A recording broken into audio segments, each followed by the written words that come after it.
अस्सलाम वालेकुम जी। Welcome back to my channel dollar Cashify. उम्मीद है जी आप लोग सब ठीक होंगे। अच्छा, लास्ट लेक्चर जो था वो मेरा था एट्रीब्यूट्स के हवाले से, और इसमें मैंने कोड आपको एक्सरसाइज करके दिखाई थी।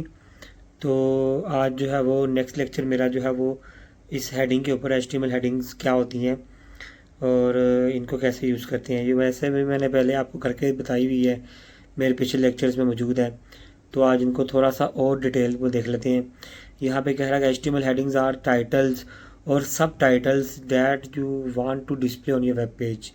तो अपने वेब पेज के ऊपर आप जैसे टाइटल देख रहे हैं, जैसे ये देख लो, ये एक वेबसाइट है और यहाँ पे आप जो टाइटल देख रहे हो ये वाला, ये हेडिंग है, ये बटन्स हैं, ये पैराग्राफ है, ये आप क्या लोगे सब हेडिंग है, ये इस वाले सेक्शन की हेडिंग है। तो इस तरह के जो चीज़ें होती हैं वो आप दिखाओगे हेडिंग के थ्रू से अपने वेब पेज के ऊपर। और यहाँ पे देखो, तो यहाँ पे उसने बताया कि जी हेडिंग के जो हैं वो यहाँ पे 6 लेवल्स हैं। तो जो लेवल 1 होगा वो सबसे बड़ा होगा और जो लेवल 6 होगा वो सबसे छोटा होगा। मतलब कि 1 से 6 तक हम लोग आते जाएंगे तो लेवल छोटा होता जाएगा।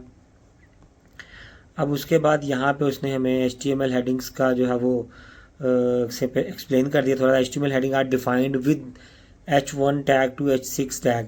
तो जो आप टैग ओपन करोगे वही टैग आपको क्लोज भी करना पड़ेगा।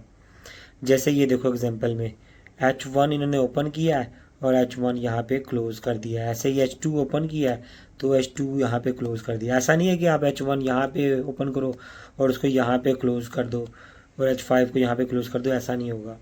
तो जो चीज़ यहाँ पे ओपन होगी वो इसके साथ उस कंटेंट के पूरा होने के बाद ही क्लोज हो जाएगी। तो वैसे मैंने आपको करके दिखा दिया हुआ है, इसलिए मुझे इसको मज़ीद इतना ज़्यादा एक्सप्लेन करने की ज़रूरत नहीं है।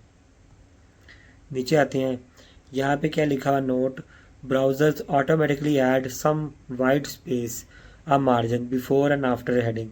तो जैसे ये देखो ना, ये हेडिंग लिखी हुई है, जब आप इसको बिल फॉर दी H1 से लिखी हुई है, जब आप इसको H1 से लिखोगे तो ब्राउज़र क्या करेगा, इसके ऊपर भी और इसके नीचे भी एक BR मतलब कि एक लाइन का स्पेस दे देगा। जैसे कि देखो ये टेक्स्ट जो है, ये टेक्स्ट इसके साथ नहीं लिखा हुआ, ये हेडिंग का टैग लगाया हुआ इसलिए ये ऑटोमेटिकली नीचे आ गया। पैराग्राफ के टैग में भी एक लाइन ब्रेक होता है। तो उसके बाद अगर हम लोग यहाँ पर देखें, यहाँ पे लिखा search engine use the heading to index the structure and content of your web page. तो ये कह रहा है कि जी जो हेडिंग्स हैं वो आपके स्ट्रक्चर का इंडेक्स होती हैं, वेब पेज का कंटेंट होती है वेब पेजेस का। तो users often scheme a page bye it's heading. तो जो यूज़र है ना वो उसके हेडिंग से ही उस पेज को डिफाइन कर रहे होते हैं मोस्टली। जैसे ये देखो, इस वाले सेक्शन का मतलब क्या, हेडिंग आर इम्पोर्टेंट। तो it is important to use heading to show the document structure. तो ये कहते हैं कि ये इंपॉर्टेंट है, अगर आपने किसी भी डॉक्यूमेंट का स्ट्रक्चर दिखाना होता है तो आप उसके लिए हेडिंग का इस्तेमाल लाजमी करते हैं। आप कोई भी डॉक्यूमेंट बनाएं आप उसके ऊपर हेडिंग तो लिखते ही है ना। तो ये हेडिंग H1 से होती है। H1 headings should be used for main headings. तो H1 जो है ना वो मोस्टली मेन हेडिंग के लिए इस्तेमाल होता है, followed by H2 headings and then the less H3 और and so on.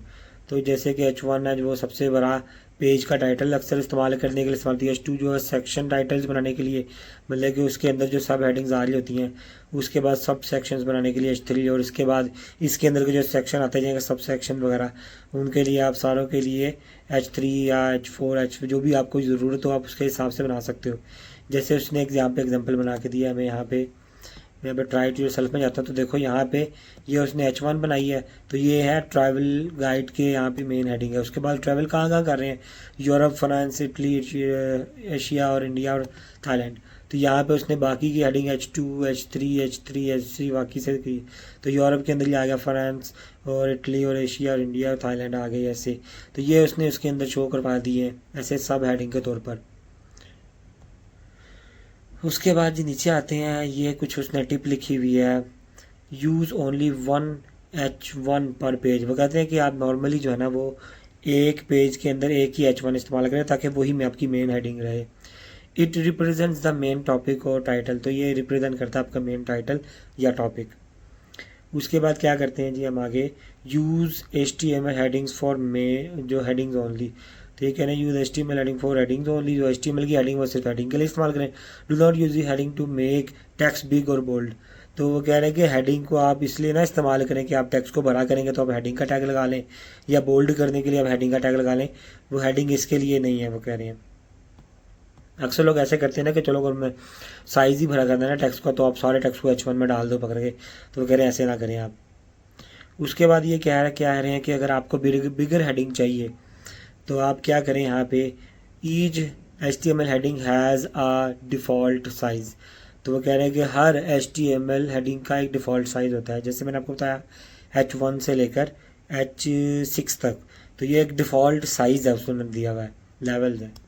However, you can specify the size for any heading with the style attribute using CSS font size property। तो यहाँ पे ये क्या कहते हैं कि अगर आपको उस हेडिंग से भी भरा साइज़ चाहिए, जैसे कि H1 है और आप कहते हैं कि मुझे इससे भरा साइज़ चाहिए लेकिन H1 से भरा नहीं हो पा रहा, तो ये क्या कह रहे हैं कि आप स्टाइल एट्रीब्यूट, मैंने आपको पिछले लेक्चर में सिखाया, आप स्टाइल एट्रीब्यूट का इस्तेमाल करें, उसके अंदर CSS डालें और फॉन्ट माइनस साइज़ ये प्रॉपर्टी का नाम है। ये CSS की प्रॉपर्टीज़ होती हैं। जैसे HTML में टैग्स होते हैं तो CSS में प्रॉपर्टीज़ होती हैं। तो ये क्या कह रहा है कि जी आप जो है वो CSS का फॉन्ट साइज़ प्रॉपर्टी यूज़ करें तो आप हेडिंग को जितना मर्जी साइज़ में बढ़ाते जाएँ। जैसे फॉर एग्ज़ाम्पल, तो चलो मैं इसी में से आपको दिखा देता हूँ। ये उसने क्या किया, वैसे अगर मैं आपको दिखाऊँ, मैं इसको ना ज़रा थोड़ा सा गलत कर लेता हूँ ताकि कोड में आपको दिखा सकूँ। ये देखो, ये वाली जो हेडिंग है ना, ये H1 से शो हो रही है, सिर्फ H1। अभी इस पर CSS अप्लाई नहीं हुई क्योंकि मैंने इसका कोड गलत कर दिया, इसलिए। अब मैं style is equal to font minus size, तो यहाँ पे आपने प्रॉपर्टी लिख दी और यहाँ पे PX60 PX कर दिया, इसको रिफ्रेश किया तो देखो ये 60 पिक्सल हो गए। अगर मैं इसको 60 की बजाय 600 लिख दूँ तो अब भी देख लो, ये देख लो, ये साइज़ इतना भरा हो गया कि आपको यहाँ पे नज़र ही नहीं आएगा पूरे ब्राउज़र पे। तो चलो मैं इसको 6 नहीं 100 कर देता हूँ। पहले 60 था 100 कर दिया ऐसे, तो देखो ये 100 का साइज़ हो गया। तो आप चाहो तो इसमें मल्टीपल प्रॉपर्टीज़ और भी ऐड कर सकते हो, ज़रूरी नहीं कि आप एक ही ऐड करो। जैसे मैं फॉन्ट माइनस CLR, ये मेरे ख्याल से कलर डायरेक्ट है, खैर ट्राई करके देख लेते हैं, रेड और ओके। तो ये वाला नहीं था, हम इसको डायरेक्ट यूज़ करके देख लेते हैं, ओके। तो ये थी हमारी दूसरी प्रॉपर्टी, कलर, और उसकी वैल्यू क्या होगी, रेड। ऐसे आप चाहो तो जब मैं आपको CSS सिखाऊंगा तो इसमें हम लोग और भी प्रॉपर्टीज़ सीखेंगे, खाली यही प्रॉपर्टीज़ नहीं है, और भी बहुत सारी प्रॉपर्टीज़ हैं। खैर हम लोग आगे चलते हैं, अपने लेक्चर को कंटिन्यू करते हैं। तो ये भी मैंने आपको बता दिया ये क्या होता है। उसके बाद ये आ गया HTML टैग रेफरेंस। तो ये HTML की टैग लिस्ट आ रही है। तो ये कह रहे हैं कि जी हमने और एडिशनल टैग और एट्रीब्यूट्स रखे हुए हैं, तो आप हमारा टैग रेफरेंस देख लें। तो जब उस पर क्लिक करोगे तो ये आपको मैंने पहले भी बताया था, यहाँ पर रेफरेंसेस में जाएंगे ना, यहाँ पे ये टैग लिस्ट है, ये एट्रीब्यूट लिस्ट है, ये ग्लोबल एट्रीब्यूट्स है, ये ब्राउज़र सपोर्ट्स हैं, ये इवेंट्स हैं, कलर्स हैं, ऐसे। तो ये डिटेल लिखी हुई है हर चीज़ की।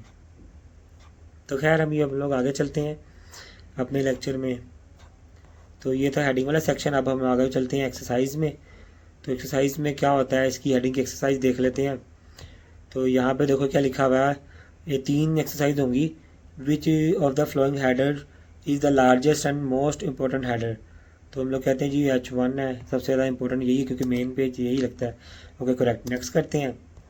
उसके बाद ये क्या कह रहा है कि जी use the correct HTML tag to add a heading with the text London. तो यहाँ पे क्या कह रहे हैं कि जी आप यहाँ पे जो है ना वो एक हेडिंग का टैग एंटर करवाएं। H1 करते हैं इसको हम लोग, लंदन और H1।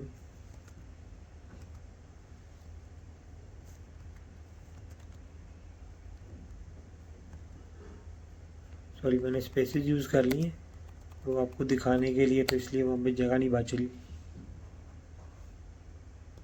ओके अब ये देखो ये पूरा है। तो अब हम लोग इसको करते हैं जी यहाँ पे सब आंसर। ये क्या, ये रॉन्ग हो गया है, हमने क्या गलती कर दी है। क्या कहता है जी use the correct HTML tag to add heading with the text London. Show कर लेते हैं, वैसे तो हमने वही शो करवाया लेकिन मे भी शायद मैंने गलती कर दी थी।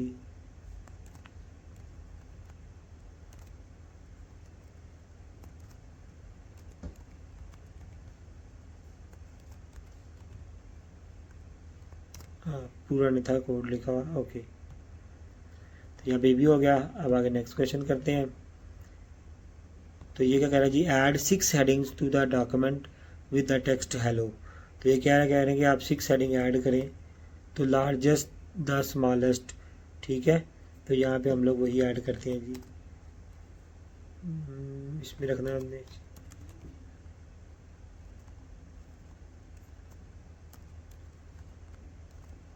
ओके, ये मैं कॉपी कर लेता, सब में पेस्ट करता हूँ।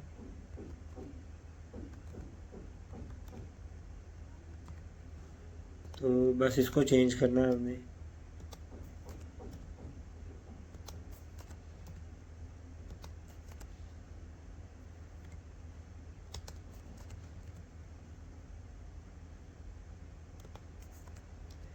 जो हेडिंग ओपन है वही हेडिंग क्लोज है।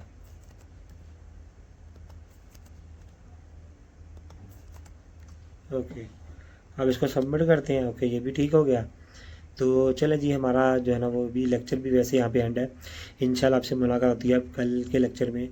तो देखते रहिए जी मेरा चैनल डॉलर कैशिफाई, और लाइक करते रहें, सब्सक्राइब करते रहें और बेल आइकन भी प्रेस करते रहें। ओके जी, अल्लाह हाफिज़। इंशाल्लाह आपसे मुलाकात होती है अब कल के लेक्चर।